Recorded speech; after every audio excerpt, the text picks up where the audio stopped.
ஒரு ஆசாமி வேகமாக ஓடிக்கிட்டு இருந்தான். ஏன் இப்படி ஓடுறேன்னு கேட்டார் இன்னொருத்தர். அங்கே ஒரு ஆள் அடிபட்டு கிடக்கிறான், அதை பார்த்தேன், உடனே ஓடுறேன்னா. எங்கேன்னு கேட்டார். ஆஸ்பத்திரிக்குன்னா. ஒரு ஆள் அடிபட்டு கிடக்கிறத பார்த்தா உடனடியாக நாம் செய்ய வேண்டியது முதல் உதவி, அதுக்கப்புறம் தான் ஆஸ்பத்திரி. இன்றைக்கி விபத்துங்கிறது சர்வசாதாரணமாக நடந்துக்கிட்டு இருக்குது. வாகன விபத்து, வெடிகுண்டு விபத்து, தீ விபத்து, கட்டடம் சரியறது, பூகம்பம், இப்படி நிறைய நடக்குது. ஒரு விபத்தை பார்த்துட்டா நம்மளில் பல பேர் நமக்கு என்னத்துக்கு வம்புன்னு ஒதுங்கி போயிடுறதும் உண்டு. சில பேர் துணிஞ்சு கிட்ட போய் உதவி செய்கிறதும் உண்டு. அப்படி உதவி செய்ய நினைக்கிறவங்களுக்கு உபயோகப்படுற தகவல் இது. விபத்தில் காயமடைஞ்சவங்களை 3 பிரிவாக பிரிக்கலாமா. முதல் வகை கொஞ்சம் சீரியஸானது, உயிருக்கு உடனே ஆபத்து தரக்கூடியது. மூளை காயம், முகம், கழுத்து காயங்கள், இருதயம், நுரையீரல் காயங்கள், வயத்தில் உள்ளுறுப்பு காயங்கள், அதிகப்படியான இரத்தப்போக்கு, இதனால எல்லாம் பாதிக்கப்பட்டிருந்தால் அது முதல் வகை அப்படின்னு நாமளே மனசுக்குள்ளே முடிவு பண்ணிக்கணும். இவங்களுக்கெல்லாம் உடனடியாக முதல் உதவி கொடுக்கணும். தாமதப்படுத்தாமல் ஆஸ்பத்திரிக்கு கொண்டுகிட்டு போயிடணும். இப்படி கொஞ்சம் எச்சரிக்கையாக நடந்துக்கிட்டால் அவங்களில் பல பேரை காப்பாற்றி போடலாம். 2வது வகை எப்படின்னா, முதல் உதவி விரைவாக கிடைச்சா உயிர் பிழைக்கக்கூடிய மார்பு காயங்கள், கைகால் எலும்பு முறிவு, இடுப்பு முதுகெலும்பு காயம், சீரான இரத்த சேதம், இப்படிப்பட்டவங்களை 2வது வகையாக பிரிக்கணும். ஆபத்து இல்லாத சிராய்ப்புகள், சிறு காயங்கள், இரத்த உறைவுகள், இதனால் பாதிக்கப்படுறவங்க 3வது வகை. ஒருத்தர் தலையில் அடிபட்டு நினைவு விழுந்துட்டார்னு வச்சுங்க, அவருக்கு வாந்தி வர்றதுனால புறையேறி மூச்சு அடைப்பு உண்டாகும். இப்படி ஆகாமல் இருக்கிறதுக்காக தலையை ஒரு பக்கமாக சாய்ச்சி வைக்கலாம். நாடி துடிப்பையும் இதய துடிப்பையும் தொட்டு பார்க்கணும். அது குறைஞ்சிருந்தாலும் சரி, நின்று இருந்தாலும் சரி, அவர் மார்பை நிமிஷத்துக்கு 80 தடவை உள்ளங்கையால் அழுத்தி இதய துடிப்பை மீட்கிறதுக்கு உதவி பண்ணணும். கழுத்தில் காயம்பட்டாலும் ஆபத்து அதிகம். கழுத்துக்கு அடியில் ஒரு துண்டை மடித்து வைக்கலாம். 2 பக்கமும் சின்ன தலையணை அல்லது துணி மடிப்புகளை வச்சு கழுத்தை அதிகமாக அசையாமல் பார்த்துக்கலாம். முதுகெலும்பு முறிஞ்சிருக்குமோ அப்படிங்கிற சந்தேகம் இருந்ததுன்னா அவரை அதிகமாக அசைய விடக்கூடாது. அதிகமாக அசைஞ்சால் தண்டு இடத்துல பாதிப்பு ஏற்பட்டு கை கால் விளங்காமல் போயிடும். அவரை ஒரு கனமான போர்வை இல்லைன்னா பாயில் படுக்க வச்சு 4 பேர் மெதுவாக தூக்கி மருத்துவ உதவிக்கு அனுப்பி வைக்கலாம். கையெலும்பு முறிஞ்சிருந்தால் முறிஞ்ச பாகத்தை உடம்போடு சேர்த்து அசையாமல் கட்டி போடலாம். கால் எலும்பு முறிஞ்சிருந்தால் மற்ற காலோடு சேர்த்து கட்டி போடலாம். முறிஞ்ச பாகம் தொங்காமல் பார்த்துக்கணும், அப்போ தான் வீக்கம் உண்டாகாமல் இருக்கும். வெட்டு காயம், குண்டடிப்பட்ட காயம், இதிலெல்லாம் ரத்தப்போக்கு அதிகமாக இருக்கும். ரத்தம் வெளியேற ஆபத்து அதிகம். சுத்தமான துணியை பல மடிப்புகளை மடித்து காயத்தின் மேலே வச்சு அழுத்தமாக ஒரு 10 நிமிஷம் பிடிச்சிக்கணும். ரத்தம் நின்ன உடனே காயத்துக்கு கட்டு போடலாம். சில சமயம் காயம்பட்ட பாகத்தை உயரமாக தூக்கி பிடிச்சிக்கிட்டா தான் ரத்த கசிவு நிற்கும். இந்த விவரங்களையெல்லாம் கொஞ்சம் மனசில் வாங்கி வச்சுக்கிட்டோம்னா சமயத்தில் உதவும். ஏன்னா இந்த காலத்தில் விபத்து எந்த ரூபத்தில் எப்போ வரும்னு யூகிக்கவே முடியல. நண்பர் ஒருத்தர் சொன்னார், நேற்றுக்கு பாருங்கள் சார், என் கண்ணு முன்னாடியே ஒரு சின்ன விபத்து நடந்ததுன்னார். என்னன்னு விசாரித்தோம். ஒரு பஸ்ஸில் வந்துக்கிட்டு இருந்தேன். அந்த பஸ்ஸில் பின்பக்கம் படி ஓரமாக நின்றுக்கிட்டு இருந்த ஒருத்தர் ரோட்டில் விழுந்துட்டார். டிரைவர் அதை கவனிக்கலை, நிறுத்தாமல் அவர் பாட்டுக்கு போகிறாருனார். கண்டக்டர் உடனே விசில் கொடுத்து பஸ்ஸை நிறுத்த வேண்டியது தானே அப்படின்னோம். அதுதான் சார் முடியாமல் போச்சுன்னார் அவர். ஏன்னு கேட்டாங்க. தவறி கீழே விழுந்ததே அந்த கண்டக்டர் தான் சார் அப்படிங்கிறார்.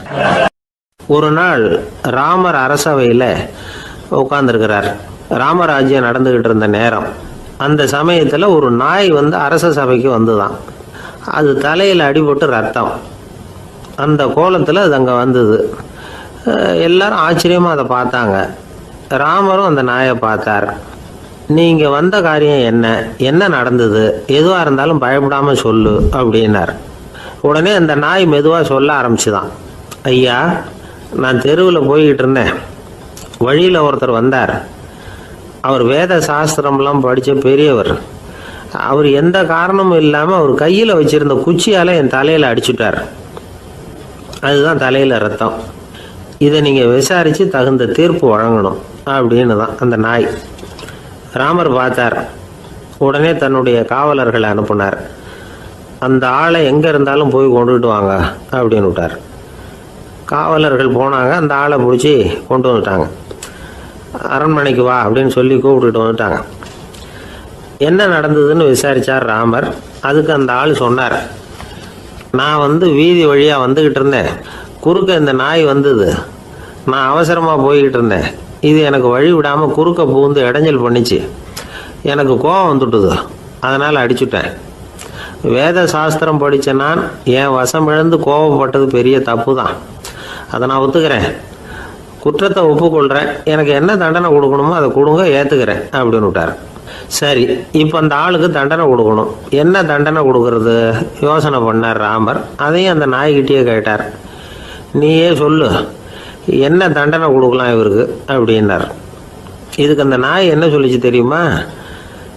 இவரை ஏதாவது ஒரு கோயிலுக்கு தர்மகர்த்தாவாக நியமனம் பண்ணி விடுங்க, அதுதான் இவருக்கு சரியான தண்டனை அப்படின்னுது. இதை கேட்டதும் ராமர் முகத்தில் புன்னகை. ஆனால் அங்கே இருந்த மற்றவங்களுக்கெல்லாம் ஆச்சரியம். அது எப்படி, தப்பு செஞ்சவங்களுக்கு தண்டனை கொடுக்கறது தானே நியாயம், அதை விட்டுவிட்டு தர்மகர்த்தா பதவியை கொடுக்க சொல்லுது இந்த நாய் அப்படிங்கிற ஆச்சரியம். இந்த சந்தேகத்தை அந்த நாய்கிட்டே கேட்டாங்க அங்கே இருந்தவங்க. இதுக்கு அந்த நாய் பதில் சொல்லிச்சான். நான் போன பிறவியில் ஒரு கோயிலுக்கு தர்மகர்த்தாவாக இருந்தேன். எவ்வளவோ கவனமாக எச்சரிக்கையாக தான் என்னுடைய கடமைகளை எல்லாம் செஞ்சுக்கிட்டு வந்தேன். அப்படி இருந்தாலும் சில சமயங்களில் என்னையும் மீறி கோயில் செல்வத்தை நான் அனுபவிக்கிறதுக்கு காரணம் ஆயிட்டேன். ஒரு கோவிலுக்கு தர்மகர்த்தாவாக இருக்கிறவங்க எப்படியும் இந்த பாவத்திலேருந்து தப்பிக்கிறது கஷ்டம். அதனால தான் நான் இந்த பிறவியில் நாயாக பிறந்து இப்படி கஷ்டப்படுறேன். இதே நிலைமை இந்த ஆளுக்கும் ஏற்படணும் அப்படிங்கிறதுக்காக தான் அவரையும் ஒரு கோயிலுக்கு தர்மகர்த்தாவை நியமிக்கும்படி கேட்டுக்கிட்டேன் அப்படின்னு தான் இந்த நாய். இதிலேருந்து என்ன தெரியுது? எந்த பதவியில் நாம் இருந்தாலும் நமக்கு தெரியாமல் கூட அதை தவறாக உபயோகப்படுத்தக்கூடாதுங்கிறத இதிலேருந்து புரிஞ்சுக்கணும். இல்லைன்னா அடுத்த பிறவியில் நாயாக பிறந்து எங்கேயாவது போய் வாழை ஆட்டிட்டு நிற்க வேண்டியது தான். கோவில் வாசலில் 2 நாய் பேசிக்கிட்டு இருந்துதான். போன ஜென்மத்தில் நான் மனுஷனாக தான் இருந்தேன். ஒரு கோவில் பூசாரி பேச்சை கேட்டுவிட்டு அவரோட கூட்டு சேர்ந்துக்கிட்டு ஆண்டவன் போட்டிருந்த நகையெல்லாம் அபகரித்து என்கிட்ட கொடுத்தாரு அவர். நான் எடுத்துகிட்டு வந்துட்டேன். திருடினது அந்த ஆள் தான், எடுத்துக்கிட்டு வந்தது தான் நான். இருந்தாலும் நான் மட்டும் நாயாக பிறந்துட்டேன். இப்போ மட்டும் அந்த பூசாரி என்கிட்ட மாட்டினா கடித்து குதறி விடுவேன் அப்படின்னு தான். அவசரப்பட்டு அப்படி செஞ்சுடாதே, பதிலுக்கு அவரும் உன்னை திருப்பி கடித்தாலும் கடிச்சிருவார். ஏன்னா அவரும் இப்போ ஒரு நாயாக தான் பிறந்திருக்கிறார் அப்படின்னு தான். இன்னொன்று, அது எப்படி உனக்கு தெரியும்னு தான். இது நான் தானே அது அப்படின்னு தான் அந்த நாய். ஒரு நண்பர் அவர்கிட்ட பேசிக்கிட்டு இருந்தேன். மனித உறவுகள் பற்றி அவர் சொல்லிகிட்டு இருந்தார். அமெரிக்காவில் தந்தை மகன் உறவு எப்படி இருக்குது அப்படிங்கிறத விளக்கிறதுக்கு அவர் ஒரு கதையை சொன்னார். ஒரு அப்பா பகல் பூராவும் அலுவலகத்தில் வேலை, ஓடி ஆடி உழைச்சிக்கிட்டு களைச்சி போய் ராத்திரி 10 மணிக்கு மேலே வீடு திரும்பினான். வீட்டு வாசலில் அவரோட மகன் காத்துக்கிட்டு இருக்கிறான். இன்னமும் தூங்கலை. அப்பா வாசல்லையே தடுத்து நிறுத்தி, அப்பா உனக்கு சம்பளம் எவ்வளவு அப்படின்னு கேட்குறான். ஏற்கனவே ஆஃபீஸ் பிரச்சனைகளால் அழுத்து போய் திரும்புகிற அப்பாவுக்கு கோவம் வந்துடுது. என்னடா இப்படிலாம் கேளுன்னு உங்கள் அம்மா உனக்கு சொல்லி கொடுத்தாளா அப்படின்னு சொல்லிவிட்டு உள்ளே போய் சட்டையை கட்டி மாட்டி விட்டு குளிச்சு விட்டு மறுபடியும் வெளியில் உடையை மாற்றுகிற சமயம் அப்போ மறுபடியும் மகன் உள்ளே நிற்கிறான் அவர் முன்னாடியே. அப்பா உனக்கு எவ்வளவு சம்பளங்கிறான் மறுபடியும். அப்பாவுக்கு எரிச்சல் அதிகமாகிட்டுது. மணிக்கு $20 போதுமா அப்படின்னார். அப்படின்னா எனக்கு ஒரு $10 தர முடியுமான்னா மகன். இதுக்கு தான் என் சம்பளம் எவ்வளவுன்னு கேட்டியா? 2ஆம் வகுப்பு படிக்கிற உனக்கு எதுக்குடா $10 அப்படின்னு கத்திவிட்டு தொலைக்காட்சி பெட்டியின் முன்னாடி போய் உட்காந்துக்கிட்டு ஏதோ நிகழ்ச்சியை பார்க்க ஆரம்பிச்சிட்டார். கொஞ்ச நேரம் கழித்து மறுபடியும் மகன் நிற்கிறான். அப்பா ப்ளீஸ் எனக்கு ஒரு $10 கொடுக்க முடியுமா? மகனுடைய கண்களில் கண்ணீர்.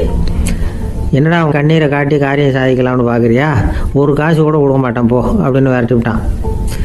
மகன் கண்ணீரை தொடச்சிக்கிட்டே கண்ணை தொடச்சிக்கிட்டு பேசாமல் போய் படுத்துக்கிட்டானா. கொஞ்ச நேரம் ஆச்சு. அப்பாவோட கோபம் கொஞ்சம் கொஞ்சமாக குறைஞ்சிது. பிள்ளைகிட்ட கோபமாக கத்துனது தப்பு தாங்கிறது புரிஞ்சுது அவனுக்கு. எழுந்திரிச்சு போனான், படுக்கை இறக்கி போனான். மகனை பார்த்தான். அவன் தலையணையை கட்டி பிடிச்சிக்கிட்டு அழுதுகிட்டு இருக்கிறான். அவனை மெல்ல நெருங்கி அவங்ககிட்ட எதமாக பேசுகிறதுக்கு ஆரம்பித்தானான். எதுக்குடா உனக்கு $10 பள்ளிக்கூடத்தில் கேட்டாங்களா அப்படின்னு கேட்டானா. மகன் சொல்லியிருக்கான், இல்லை டாடி, உனக்கு 1 மணி நேரம் சம்பளம் $20ன்னு சொன்னேன். நீ ஏற்கனவே எனக்கு கொடுத்த பாக்கெட் மணி $10 என்கிட்ட இருக்குது. இப்போ நீ இன்னொரு $10 கொடுத்தீங்கன்னா அதையும் சேர்த்து $20 ஆகிடும். அந்த $20 நான் உனக்கு கொடுத்துருவேன். அப்படி கொடுத்தா நீ என் கூட 1 மணி நேரம் செலவழிப்ப இல்லையா? அதுக்காக தான் $10 கேட்டேன் அப்படின்னு சொன்னானான். அந்த அப்பா கண்ணு கலங்கி போச்சான். ஆதரவோடு தன்னுடைய மகனை கட்டி பிடிச்சி அழ ஆரம்பிச்சிட்டாராம். இதுதான் நண்பர் சொன்ன கதை. அமெரிக்கா மட்டும் இல்லை, உலகம் பூராவும் இன்றைக்கி மனித உறவுகள் இப்படி தான் மாறிட்டு இருக்கு. பெரியவர்கள் அறிவுரை என்ன தெரியுமா? உங்கள் குழந்தைகளிடமிருந்து குழந்தை பருவத்தை பிரித்து விடாதீர்கள் அப்படிங்கிறது தான். அதாவது இன்றைய குழந்தைகள் தங்கள் பிருந்தாவனத்தை இழந்து விடுகிறார்கள் அப்படிங்கிறது அவங்களுடைய கருத்து. இந்த நிலைக்கு நாம் காரணமாக இருந்துடக்கூடாது. குழந்தைகளோட விளையாடுவோம், குடும்பத்தோடு உறவாடுவோம் அப்படிங்கிறது தான் நம்முடைய நோக்கமாக இருக்கணும். இன்றைய உறவு முறைக்கு இன்னொரு உதாரணம் சொல்லுவாங்க. ஒருத்தர் வந்தாராம், அவர் பக்கத்தில் ஒரு சின்ன பையன். நாம் அவரை விசாரிக்கிறோம், யார் இந்த பையன் அப்படின்னா அவர் சொல்கிறார், இவன் எனக்கு தூரத்து உறவு அப்படின்னாராம். இந்த தூரத்து உறவுன்னா எப்படின்னு இருக்கான். இதுக்கு அவன் சொல்லியிருக்கிறான், இவன் எங்கள் அப்பாவுக்கு 8வது புள்ள அப்படின்னானான்.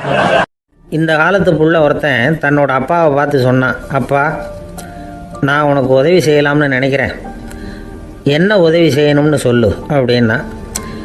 நீ சும்மா இருந்தால் அதுவே எனக்கு செய்கிற பெரிய உதவிடா அப்படின்னார் அப்பா.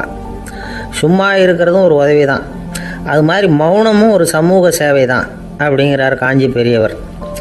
நமக்கு 5 புலன்கள் இருக்குது, மெய், வாய், கண், மூக்கு, செவி. இந்த 5லேயும் அதிகப்படியான வேலை எதுக்குன்னு நினைக்கிறீங்க? வாய்க்கு தான். ஏன்னா அதுக்கு 2 வேலை. இப்போ கண்ணுக்கு பார்க்குறது மட்டும்தான் வேலை, காதுக்கு கேட்குறது மட்டும்தான் வேலை, மூக்குக்கு வாசனை அறியறது தான் வேலை, உடம்புக்கு உணர்றது மட்டும்தான் வேலை. ஆனால் வாய் அப்படி இல்லை, அதுக்கு 2 வேலை. சாப்பிட்றதும் அதுதான், பேசுகிறதும் அதுதான். அதாவது வாய் ஒன்று தான் கர்மேந்திரியமாகவும் இருக்குது, ஞானேந்திரியமாகவும் இருக்குது அப்படின்னு சொல்லுவாங்க. சாப்பாட்டில் உட்காந்தா எந்தெந்த ஆகாரம் என்னென்ன ருசின்னு அறிவிக்கிற வேலையும் செய்யுது. சபையில் உட்காந்தா பாடுறது, பேசுறது, சிரிக்கிறது, இது மாதிரியான வேலையும் செய்யுது. இன்னொரு வித்தியாசம், கண்ணு, காது, மூக்கெல்லாம் ஸ்ட்ரெயின் பண்ணிக்கிட்டு வேலை செய்கிறதில்ல. ஒரு ரோஜா பூவை பார்த்தா உடனே மூக்கு அப்படியும் இப்படியும் அசைய ஆரம்பிக்கிறதில்ல. ஒரு சங்கீதத்தை கேட்ட உடனே காது ஆட ஆரம்பிக்காது. ஆனால் வாய் அப்படி இல்லை, அது பேசினாலும் சரி சாப்பிட்டாலும் சரி அசைஞ்சு தான் ஆகணும். ஆக மற்றதை விட வாய்க்கு வேலை ஜாஸ்தின்னு தெரியுது. சாப்பிட்றது, பேசுறது அப்படின்னு 2 காரியம் அதுக்கு. இப்படி 2 காரியம் இருக்கிறதுனால அது 2ஐயும் பாதியாக குறைச்சிக்கணுங்கிறது கடவுள் அபிப்பிராயமாக இருக்கணும் அப்படிங்கிறார் காஞ்சி பெரியவர். ஆனால் இப்போ நாம் அப்படியா நடந்துக்கிறோம்? அதுக்கு நேர்மாறாக நடந்துக்கிறோம். நாம் சாப்பிட்றதும் அதிகம், பேசுகிறதும் அதிகம், 2 வேலையையும் தேவைக்கு அதிகமாகவே செய்கிறோம். வாய் தான் ரொம்ப ஓவர் ஒர்க்குடு. அதுக்கு ஓய்வு கொடுத்தா உடம்பும் நல்லாயிருக்கும், உலகமும் நல்லாயிருக்கும்.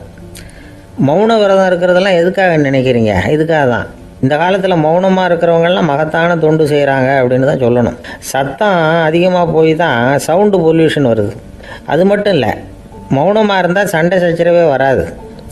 மௌனம் கலக நாஸ்தி. ஆக இதுவும் ஒரு சமூக சேவை தான். நமக்கு தான் வாய் இருக்குதுங்கிறதுக்காக வசமாக சாப்பிட்றதும் தப்பு, வளவளன்னு பேசுகிறதும் தப்பு. ஒரு கருத்தை சொல்கிறதுக்கு ஒரே ஒரு சொல்லு போதும் அப்படின்னு இருக்கும்பொழுது 2 சொற்களை செலவு பண்ணாதே. எவ்வளவு சொன்னாலும் அதனால் ஒரு பயனும் விளையாது அப்படின்னு தெரிய வருமே, ஆனால் அந்த ஒரு சொல்லையும் விரயம் பண்ணாதே அப்படிங்கிறார் ஒரு அறிஞர். எல்லா குணங்கள்லேயும் மௌனம்தான் சிறந்தது அப்படிங்கிறார் ஒருத்தர். மௌனமாக இருக்கிறது மூலமாக மற்றவர்கள் குறைகளை நம்மளால் தெரிஞ்சிக்க முடியும். அதே சமயத்தில் நம்மக்கிட்ட இருக்கிற குறைகளை மற்றவங்களுக்கு தெரியாமல் மறைச்சிக்கவும் முடியுங்கிறார் அவர். உண்மை தானே? ஒரு பெரிய மேடை பேச்சாளர், பொது வாழ்க்கையில் 25 வருஷ காலமாக ஈடுபட்டிருக்கிறவர். அவர் மனைவி ஒரு நாள் சொன்னாங்க, எங்கள் வீட்டுக்காரர் 25 வருஷ காலமாக பொது வாழ்வில் ஈடுபட்டிருந்தா கூட இந்த மாதம் 10ஆம் தேதியிலேருந்து தான் மக்களுக்கு சேவை செய்ய ஆரம்பிச்சிருக்கார் அப்படின்னு நாங்கள் ரொம்ப பெருமையாக. 10ஆம் தேதிக்கு அப்படி என்ன விசேஷம் அப்படின்னு கேட்டோம். அன்னையிலேருந்து தான் அவர் மேடையில் பேசுகிறத நிறுத்தினார் அப்படின்னாங்க அந்த அம்மா. கணவன் மனைவி அன்பாக இருக்கணும், ஒருத்தர் நல்லா புரிஞ்சுக்கணும், விட்டு கொடுக்குற மனப்பான்மை வேணும். அதுதான் ஒரு நல்ல குடும்பம். இன்றைக்கி பல குடும்பங்களில் அர்த்தமில்லாத சண்டைகள் தான் அதிகம். கிராமப்புறங்களில் வேடிக்கையாக ஒரு கதை சொல்லுவாங்க. ஒரு ஊரில் ஒரு ஆள் இருந்தான், வேலை வெட்டி இல்லாமல் சும்மாவே இருந்தான். அவனுக்கு கல்யாணம் பண்ணி வச்சாங்களாம். மனைவி சேர்ந்தா, சும்மாவே உட்காந்துருக்கிறியே, ஏதாவது சம்பாதிக்கிற வழியை பாரு அப்படின்ட்டுருக்கா. அதுக்கு தான் யோசனை பண்ணிகிட்டு இருக்கிறேன், ஒரு அருமையான ஐடியா அப்படின்னானா. என்ன அது சொல்லு அப்படின்ட்டுருக்கா. அவ ஒரு ஆட்டுக்குட்டி வாங்க போகிறேன்ருக்கான். அதை வாங்கி என்ன பண்ண போகிறேன்னா, அந்த குட்டி வளரும், பெருசாகும், அதுக்கப்புறம் அது நிறைய குட்டி போடும் அப்படின்ட்டுருக்கான். சரி, அப்புறம் என்ன, அதையெல்லாம் சந்தையில் கொண்டுட்டு போய் விற்றுவிட்டு அந்த காசுக்கு ஒரு எருவு மாடு வாங்கலாம். சரி, அது எதுக்கு? எருவு மாடு நிறைய பால் கொடுக்கும், அதை கொண்டுகிட்டு போய் பால் பண்ணையில் கொடுப்பேன், அல்லது நானே விற்றுருவேன், கை நிறைய காசு கிடைக்கும். அதுக்கப்புறம் ஒரு பசுமாடு வாங்குவேன், பாலையும் விற்கலாம், நாமளும் காஃபி போட்டு சாப்பிட்லாம், இப்படிலாம் சொல்லியிருக்கான். அப்போ அந்த பொண்ணு சொல்லிச்சான், அடுத்த தெருவில் இருக்கிற எங்கள் அம்மா வீட்டுக்கும் கொஞ்சம் பால் கொடுத்து அனுப்பலாம் அப்படின்ட்டுருக்கான் அந்த பொண்ணு. இந்த இடத்துல கணவனுக்கு கோவம் வந்துட்டுது. அது எப்படி உங்கள் அம்மா வீட்டுக்கு எதுக்கு கொடுக்கணும், அதெல்லாம் முடியாதுன்றிருக்கான். இந்த இடத்துல சண்டை ஆரம்பமாயிட்டுது. கொஞ்ச நேரத்தில் ரெண்டு பேரும் சத்தம் போட ஆரம்பிச்சிட்டாங்க. கடுமையான சண்டை நடக்கிறத பக்கத்து வீட்டுக்காரன் காதில் வாங்கினான். அவன் ஓடியாந்தான். அவனுக்கு தெரியும் வாங்காத மாட்டுக்காக இப்படி சண்டை போட்டுக்கிட்டு இருக்கிறாங்கங்கிறது அவனுக்கு புரியும். அவன் ஓடி வந்து சொன்னான், ஏண்டா உன்னோட பசுமாட்டை ஒழுங்காக கட்டி போடக்கூடாதான்ருக்கான். என்னடா சொல்கிறேன்னா இவன், உன் மாடு என் தோட்டத்தில் வந்து மேய்ஞ்சுட்டுது, பயிரெலாம் நாசமாயிட்டுது, 10,000 ரூபா அளவுக்கு சேதம், அதை வாங்கிட்டு போகிறதுக்கு தான் வந்தேன், குடுறா 10,000 நானா. இவன் அரண்டு போயிட்டான். அப்புறம் சொன்னா, டே நான் இன்னும் மாடே வாங்கலையே, அதுக்குள்ளே அது வந்து எப்படிடா உன் தோட்டத்தில் மேயும், என்னடா உளர்றேன்ருக்கான். நீ தாண்டா இப்போ உளறிக்கிட்டு இருக்க, மாடே வாங்கலை, அதுக்குள்ளே எப்படிடா வந்து உன்னுடைய மனைவி அவங்க அம்மா வீட்டுக்கு பால் கொடுத்து அனுப்ப முடியும் அப்படின்னு அவன் கேட்டானா. நம்ம ஆளுக்கு இப்போ தான் புத்தி வந்துதான். அர்த்தமே இல்லாத சண்டை போட்டுக்கிட்டு இருக்கிறோம் அப்படிங்கிறத அவன் புரிஞ்சுக்கிட்டானான். இது நம்ம முன்னோர்கள் சொல்லியிருக்கிற ஒரு கதை. சண்டையில் தான் அர்த்தம் இல்லையே தவிர கதையில் அர்த்தம் உண்டு. அதாவது இல்லாத விஷயங்களுக்காக சண்டை போட்டுக்கிட்டு இல்லறத்தை வீணாக்கிக்கிட்டு இருக்கிற மனிதர்கள் இன்றைக்கு நிறைய பேர் இருக்கிறாங்க. ஒருத்தன் தன்னுடைய மனைவியை பற்றி மாமனார்கிட்ட புகார் சொன்னானா, மாமா உங்கள் பொண்ணு அர்த்தமில்லாத சண்டை போடுறா, எதுக்கு எடுத்தாலும் எடுத்தெறிஞ்சு பேசுகிறா அப்படின்ட்டுருக்கான். நீ எப்படி மாப்பிள்ளை அதை சமாளிக்கிற அப்படின்னு கேட்டிருக்காரு அவரு. அவள் எடுத்தெறியறது என் மேலே படாமல் ஒதுங்கி நின்றுக்கிறேன் அப்படின்னு நானா. இவன் நம்மக்கிட்ட ஒருத்தன் தப்பாக நடந்துக்கிட்டானா உடனே நாம் என்ன செய்வோம், கையை ஓங்கிட்டு அவனை அடிக்க போவோம். நாம் அவங்ககிட்ட அவனை விட ஒருபடி மேலாக தப்பாக நடந்துக்குவோம். ஆனால் பெரியவங்கள்லாம் அப்படி நடந்துக்கிறது இல்லை. இன்னா செய்தாரை ஒருத்தல் அவர் நாண நன்னயம் செய்து விடல் அப்படின்னு வள்ளுவர் சொல்லியிருக்கார் இல்லையா. அதுக்கு தகுந்த மாதிரி நடந்துக்குவாங்க. பாயசித் விஸ்தாமிங்கிறவர் ஒரு பெரிய ஞானி. அவர் ஒரு நாள் ராத்திரி ரொம்ப நேரம் மசூதியில் இருந்துட்டு வீட்டுக்கு திரும்பி வந்துகிட்டு இருக்கிறார். வழியில் ஒரு குடிகாரன், அவன் கையில் ஒரு இசைக்கருவி, அதை கண்ணா பின்னான்னு மீட்டிக்கிட்டு வாய்க்கு வந்தபடி என்னத்தையோ பாட்டுன்னு நினச்சிக்கிட்டு பாடிக்கிட்டு அவன் பாட்டுக்கு கிடக்கிறான் வழியில். அதோடு இருந்தாலும் பரவாயில்ல, அந்த பக்கமாக வழியில் போகிறவங்க வர்றவங்களையெல்லாம் பார்த்து கண்ணா பின்னான்னு திட்டிக்கிட்டு இருக்கிறான், ரொம்ப வளர்க்குறான். பாயசீத் பிஸ்தாமிங்கிற அந்த பெரியவர் அந்த வழியாக போகிறார். அவனை பார்க்குறார். அவனுடைய நிலைமையை பார்த்துட்டு பரிதாபப்படுறார். ஏன்பா இது மாதிரிலாம் நடந்துக்கிற, இப்படி நடக்கலாமா அப்படின்னு ஏதோ கொஞ்சம் புத்திமதி சொல்கிறதுக்கு ஆரம்பித்தார். அவனுக்கு கோபம் வந்துட்டுது. கையில் வச்சிருந்த வாத்திய கருவி அதால் ஓங்கி அந்த பெரியவர் தலையில் ஒரு அடி கொடுத்தான். ரத்த காயம் ஏற்பட்டு போச்சு. அவன் கையில் இருந்த இசைக்கருவியும் அடித்த வேகத்தில் 2ஆக உடஞ்சி போச்சு. அவ்வளோ வேகமாக அடிச்சிருக்கான். இவ்வளவு தூரத்துக்கு நடந்து போச்சுல்ல. அந்த மாபெரும் ஞானி வாயை திறந்து ஒரு வார்த்தை கூட பேசலை. பேசாமல் தலையை பிடிச்சிக்கிட்டு அவர் பாட்டுக்கு போயிட்டார். மறுநாள் அந்த பெரியவர் என்ன பண்ணார் தெரியுமா, கொஞ்சம் இனிப்பு பண்டங்கள், கொஞ்சம் பணம், இது ரெண்டையும் ஒரு ஆள் மூலமாக அனுப்பி வச்சார் அந்த குடிகாரனுக்கு. அவனுக்கு ஒன்றும் புரியல. என்ன விவரம்னு விசாரித்தான். வந்த ஆள் ஒரு கடுதாசியை நீட்டினான். அதில் விவரம் இருந்தது. ஞானி எழுதியிருக்கிறார், இதை பாருப்பா, உங்களுடைய இசைக்கருவி உடையறதுக்கு என்னுடைய தலை காரணமாக ஆயிட்டுது, அதுக்காக நான் ரொம்ப வருத்தப்படுறேன், அதுக்காக தான் பணம் அனுப்பி வச்சுருக்கேன், வேறு புதுசாக ஒரு இசைக்கருவி வாங்கிக்கோ. அப்புறம் இன்னொரு விஷயம், நேற்றுக்கு ராத்திரி என்கிட்ட ஏகப்பட்ட கசப்பான வார்த்தைகளை வந்து பேசினேன், இதோடு அனுப்பியிருக்கிற இனிப்பு பண்டங்களை சாப்பிட்டு உன்னுடைய நாவில் உள்ள கசப்பை மாற்றிக்கோ அப்படின்னு அதில் எழுதப்பட்டிருந்தது. இந்த சமயத்தில் அவன் வந்து குடி மயக்கத்தில் இல்லை, தெளிஞ்சு போயிருந்த நேரம் இது. அதனால் அதை படித்த உடனே அவனுக்கு ரொம்ப வெக்கமாக போச்சு. தலை குனிஞ்சான், யோசனை பண்ணான். கொஞ்ச நேரத்தில் தன்னுடைய நண்பர்கள் சில பேரையும் கூப்பிட்டுக்கிட்டு நேராக அந்த ஞானி இருக்கிற இடத்துக்கு ஓடினான். அவர் காலில் விழுந்தான். அவர்கிட்ட மன்னிப்பு கேட்டுக்கிட்டான். பெரியவங்களே தெரியாமல் வந்து நான் இந்த பாவச் செயலை பண்ணிவிட்டேன், என்னை மன்னிச்சுங்க, உங்களுடைய பொறுமையும் போதனையும் என்னுடைய கண்ணை திறந்துட்டுது, இனிமேல் நானும் என்னுடைய நண்பர்களும் நல்ல வழியில் திருந்தி வாழ போகிறோம் அப்படின்னா. ஞானி செய்த நன்னயம் குடிகாரனை எப்படி திருத்திருக்கு பார்த்தீங்களா. இந்த கதையை கேட்டுவிட்டு ஒருத்தர் சொன்னார், என் வாழ்க்கையில் கூட அப்படி ஒரு சம்பவம் நடந்தது சார். நானும் ஒரு நாள் ராத்திரி ஓவராக குடிச்சிட்டு ஒரு கிட்டாரை வாசிச்சுக்கிட்டு கண்ணாபின்னான்னு உளறிக்கிட்டு திட்டிக்கிட்டு இருந்தேன். அந்த சமயம் அந்த வழியாக ஒருத்தர் வந்தார். ஓங்கி தலையில் ஒரே ஒரு அடி, ரத்தம் வந்துட்டுது. அதுக்கப்புறம் என் மனசு தெரிந்துட்டுது சார் அப்படின்னார். அப்படியா என்ன ஆச்சரியமா? ஆமாம் சார், அடி விழுந்தது அவர் தலையில் இல்லை, ஏன் தலையில். வந்தவர் என்ன அப்படி அடிச்சுட்டார்? மயக்கம் தெளிஞ்சதுக்கு அப்புறம்தான் எனக்கு விவரம் புரிஞ்சுது, அவர் ஒரு போலீஸ்காரர் அப்படின்னார் ரொம்ப சோகமாக. ஒரு பெரியவர்கிட்ட பேசிக்கிட்டு இருந்தேன். அவர் என்கிட்ட ஒரு கேள்வி கேட்டார். திருடர்கள் எத்தனை வகை தெரியுமா உனக்கு அப்படின்னார். இதுதான் அவர் கேட்ட கேள்வி. எதுக்காக என்ன பார்த்து அந்த கேள்வி கேட்டார் தெரியல. இருந்தாலும் நான் அவருக்கு பதில் சொன்னேன். திருடர்களில் எத்தனையோ வகை உண்டுங்க. கார் திருடன், சைக்கிள் திருடன், முகமூடி திருடன், எப்படி சொல்லிகிட்டே போகலாம். இருந்தாலும் என்னுடைய சிற்றறிவுக்கு எட்டின வரையில் திருடர்களை 2 வகையாக பிரிக்கலாம் அப்படின்னு நினைக்கிறேன். ஒன்று ராத்திரியில் திருடுற திருடன், இன்னொருத்தன் பகலில் திருடுற திருடன். அதாவது பகல் திருடன், ராத்திரி திருடன் அப்படின்னு பெரியவர் சிரித்தார். என்ன சிரிக்கிறீங்களே என்ன, கள்வர்கள் 4 வகை அப்படின்னு ஆரம்பித்தார். எப்படின்னு கேட்டேன். சாப்பாட்டுக்கு இல்லாமல் திருடுறாங்க பாருங்க, அது ஒரு வகையாம். சாப்பாட்டுக்கு இருந்தும் திருடுறாங்க பாருங்க, அது ஒரு வகையாம். இதை தவிர இன்னும் ஒரு 2 வகை திருட்டு உண்டு. அது என்னன்னா, ஆண்டவன் கிட்ட இருந்து நாம திருடுற திருட்டு, இன்னொன்று என்னன்னா நம்ம கிட்ட இருந்து ஆண்டவன் திருடுற திருட்டு அப்படின்னார். எனக்கு ஒன்றும் புரியல. என்ன சார் இது, ஆண்டவனையே திருடன்னு சொல்றீங்களே அப்படின்னு ஆச்சரியமா. ஆமாங்க, ஆண்டவனை கல்வன்னு சொல்றது இல்லையா. காஞ்சிபுரத்துக்கு பக்கத்தில் திருக்கார்வனம் அப்படின்னு ஒரு ஊர் இருக்கு. அங்கே உள்ள பெருமாளுக்கு கல்வர்னு தான் பேர்.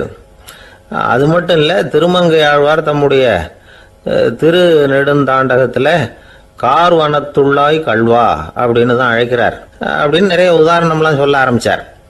அதுக்கப்புறம் அவர்கிட்ட பேசி நான் புரிஞ்சுக்கிட்ட விவரங்களை தான் நான் இப்போ உங்ககிட்ட சொல்ல போகிறது. அதாவது அவர் சொன்ன முதல் வகை திருடர்கள் சாப்பாட்டுக்கு இல்லாமல் திருடுறவங்க. இவங்களை திருத்தி போடலாம். சாப்பாட்டுக்கு இருந்தும் பணம் சேர்க்கணுங்கிற ஆசையால் பொய் கணக்கெல்லாம் எழுதுறாங்க பாருங்க, அவங்க தான் 2வது வகை. 3வது வகை திருட்டு தான் மிகப்பெரிய திருட்டு. இறைவனுக்கு சொந்தமானதை நம்முடையதுன்னு நினைக்கிற திருட்டு. எது இறைவனுக்கு சொந்தமானது அப்படின்னா ஆத்மா. பகவானுக்கு சொந்தமான ஆத்மாவை நம்முடையதுன்னு நினைக்கிறது தான் அந்த மாபெரும் திருட்டு. இதுக்கு பேர் தான் ஆத்மாபகாரமா. சரி, இதுக்கு பரிகாரம் என்ன? எல்லாம் இறைவனுடையது, நமக்கு ஒன்றும் இல்லை அப்படின்னு நினைக்கிறது தான் இதுக்கு பரிகாரம். இதெல்லாம் இருக்கட்டும். 4வது திருட்டு ஒன்று சொன்னோம்ல, ஆண்டவன் நம்மகிட்ட இருந்து திருடுறது. அது எப்படி? ஆண்டவனை கல்வன்னு சொல்றாங்க, அது சரி. அவர் என்னத்தை திருடினார்? இப்போ இன்னொருத்தருக்கு சொந்தமான ஒன்றை எடுத்து வச்சுக்கிறது தான் கள்ளத்தனம். ஆனால் ஆண்டவன் எடுத்துக்கிட்டோம்னா இருக்கிறது எல்லாமே அவனுக்கு சொந்தம். அப்படி இருக்கிறப்போ அவரை எப்படி கல்வன்னு சொல்றது? இது என்ன புரியாமல் இருக்குதே அப்படின்னு சொல்லி பார்த்தா அதுக்கும் விளக்கம் சொல்றாங்க அவங்க. அதாவது ஆண்டவனுக்கு உருவமே கிடையாது, அரூபமாக இருக்கிறவன், அதாவது உருவம் இல்லாமல் இருக்கிறவன். அப்படி உள்ள பகவான் நம்மளை மாதிரி உருவத்தில் இருக்கிறான். நம்மளை மாதிரியே கையை காலு மூக்கெல்லாம் இருக்குது ஆண்டவனுக்கு. இந்த உருவம் நம்மகிட்ட இருந்து திருடினது தானே. அவன் தன்னுடைய உண்மையான திருமேனியை நமக்கு காட்டாம, அதாவது தரிசனம் கொடுக்காம இருக்கிறது கள்ளத்தனம் தானே. அதனால தான் இதுவும் ஒரு பெரிய திருட்டு, இருக்கிறதுலேயே மிகப்பெரிய திருட்டு அப்படிங்கிறார். என்கிட்ட பேசிக்கிட்டு இருந்தார், இந்த விஷயம்லாம் சொல்லிட்டு இருந்தாரு அந்த பெரியவர். அதாவது திருட்டை ஆன்மீக நோகத்தில் அவர் பார்க்குறார். நம்ம பார்வையில் இதை விட அபூர்வமான திருட்டுலாம் இங்கே உண்டு. அபூர்வமான திருடர்களும் உண்டு. ஒரு திருடன் சிறையிலிருந்து விடுதலையாகி வெளியில் போனான். கொஞ்ச நாளில் மறுபடியும் திரும்பி ஜெயிலுக்கு வந்துட்டான்.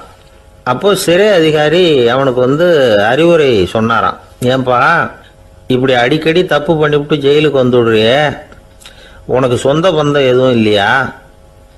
உனக்கு அப்பா, அண்ணன், தம்பிகள் அவங்க கூட எல்லாம் சேர்ந்து வாழணுங்கிற ஆசை இல்லையா அப்படின்னு கேட்டிருக்கார். அவங்களோட சேர்ந்து வாழணுங்கிற ஆசை எனக்கு நிறைய உண்டுங்க சார் அப்படின்னு அவன். அப்புறம் எதுக்கு இப்படி ஜெயிலுக்கு வந்துடுற அப்படின்னாரான் அவர். அவங்க எல்லாருமே இங்கே தானே சார் இருக்காங்க அப்படின்னு அவன். அந்த ஆளுக்கு பேச தெரியாது, அவர்கிட்ட கொஞ்சம் எச்சரிக்கையாக நடந்துக்கோ அப்படின்னு சொல்கிறது உண்டு. அப்படின்னா என்ன அர்த்தம்? அவர் இன்னமும் குழந்தையாகவே இருக்கிறாரு, இன்னும் பேச்சு வரலன்னு அர்த்தம்? அப்படி இல்லை, அவருக்கு நாகரிகமாக பேச தெரியலன்னு அர்த்தம். பேசுறதுங்கிறது மனுஷனால் மட்டுமே முடியக்கூடிய ஒரு காரியம். அப்படி இருந்தும் அதோட பெருமையை அவன் இன்னமும் சரியா புரிஞ்சுக்கலன்னு தான் சொல்லணும். அதனால தான் அவன் அளவுக்கு அதிகமா வார்த்தைகளை கொட்டி விடுறான். அதுக்கப்புறம் அதையெல்லாம் திருப்பி அள்ள முடியாம கிடந்து கஷ்டப்படுறான். கொட்டுன வார்த்தையை அள்ள முடியுமா? ஒருத்தரை இன்னைக்கு பார்த்து முட்டாள்னு திட்டி விடுறீங்க, நாளைக்கு மறுபடியும் அவர்கிட்ட போய் நேத்திக்கு உன்னை முட்டாள்னு சொல்லிவிட்டேன், அந்த வார்த்தையை திருப்பி கொடு, வாங்கிட்டு போயிடுறேன் அப்படின்னு நான் சொல்ல முடியும்? அவன் கோபக்காரனாக இருந்தால் நேத்திக்கு அதை வேற விதமாக உங்களுக்கு திருப்பி கொடுத்துருப்பான். உலகத்தில் எவ்வளவோ ஜீவராசிகள் இருக்குது, அதுக்கெல்லாம் வாய் இருக்குது. அந்த வாயெல்லாம் எதுக்கு உபயோகம்? சாப்பிட்றதுக்காக. ஆனால் நமக்கு இருக்கிற வாய் சாப்பிட்றதுக்காக மட்டும் இல்லை, பேசுறதுக்காகவும் தான். பேச முடியலன்னா வாய் இருந்தால் கூட அது வாயில்லா ஜீவன் தான். ஒரு பையனை பார்த்து அது வாய் உள்ள புள்ள பொழைச்சிக்கும் அப்படின்னா மற்ற பையன்களுக்கெல்லாம் முகத்தில் வாயே இல்லைன்னு அர்த்தம். அப்படி இல்லை, அந்த பையன் கொஞ்சம் கெட்டிக்காரத்தனமாக பேசுவான்னு அர்த்தம்.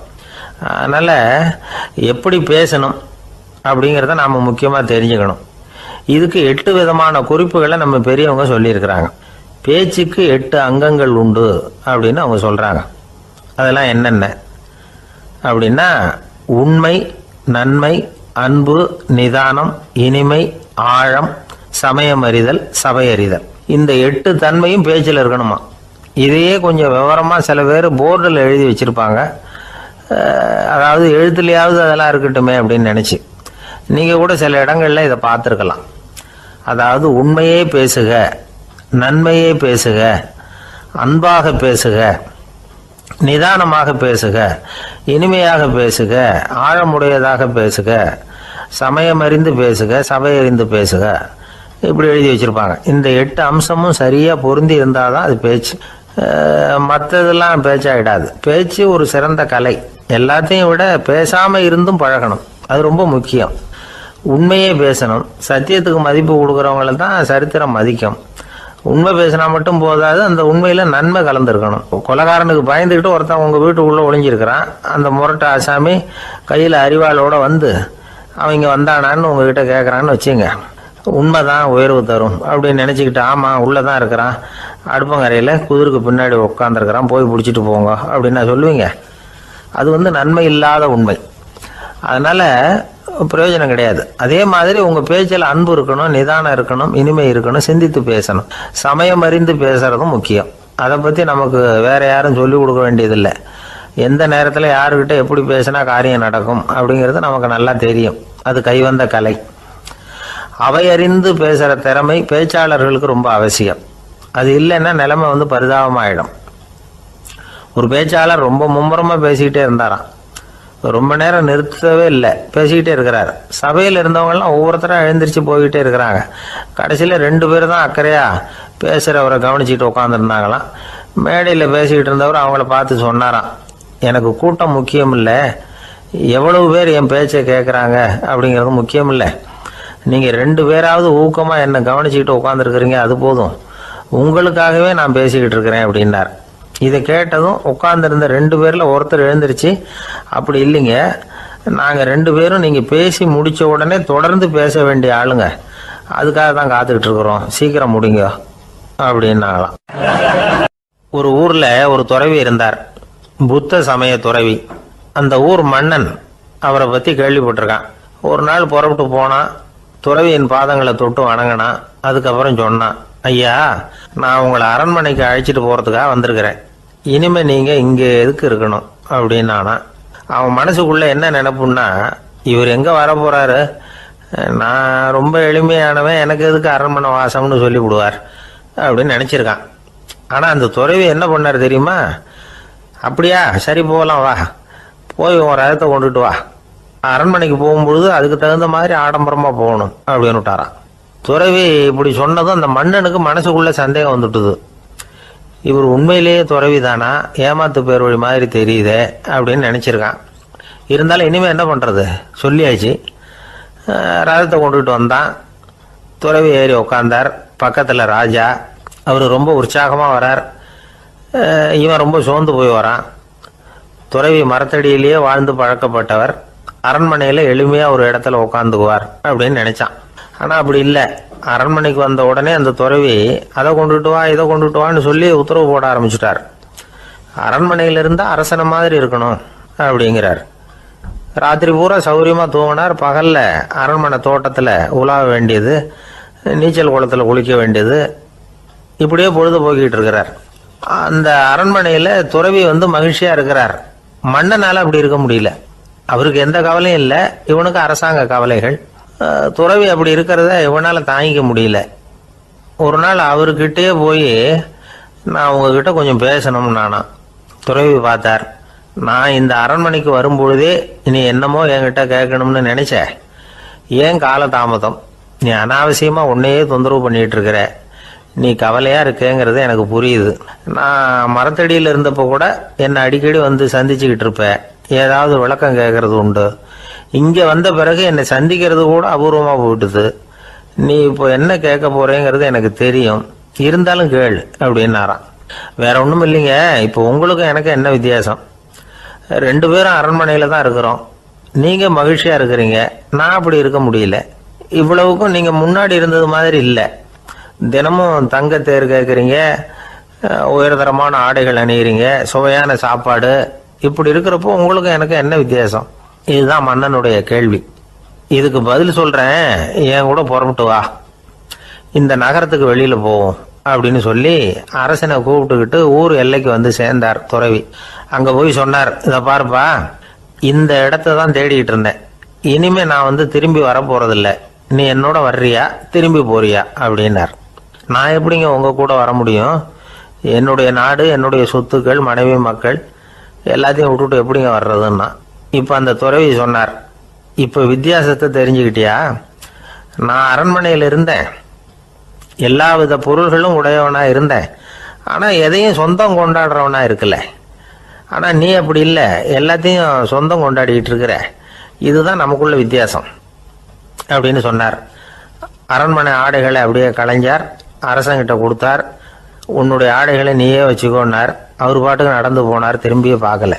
அரசனுக்கு அப்பதான் தன்னுடைய அறியாமை விளங்குச்சான். இதுல இருந்து நாம புரிஞ்சுக்க வேண்டியது என்னன்னா, இந்த உலகத்துல எத்தனையோ பொருள்கள், அதையெல்லாம் முறையா பயன்படுத்தினா மகிழ்ச்சி. அதை விட்டுட்டு அதுக்கெல்லாம் சொந்தம் கொண்டாட ஆரம்பிச்சா கவலை. நம்ம ஆட்கள் சொந்தம் கொண்டாடுற விதமே தனி. ஒரு ஆளு இன்னொருத்தங்கிட்ட ஒரு கொடை கடன் வாங்கியிருந்தான், திருப்பி கொடுக்கல. கொடையை கொடுத்தவன் கேட்டான், என்கிட்ட கடன் வாங்கினிய கொடை, அதை கொஞ்சம் திருப்பி தர்றியான்னா. அது உனக்கு இப்போ அவசரமா தேவைப்படுதா அப்படின்னு கேட்டான் இவன். எனக்கு தேவைப்படல, அந்த கொடையை நான் யாருக்கிட்ட வாங்கியிருந்தேன்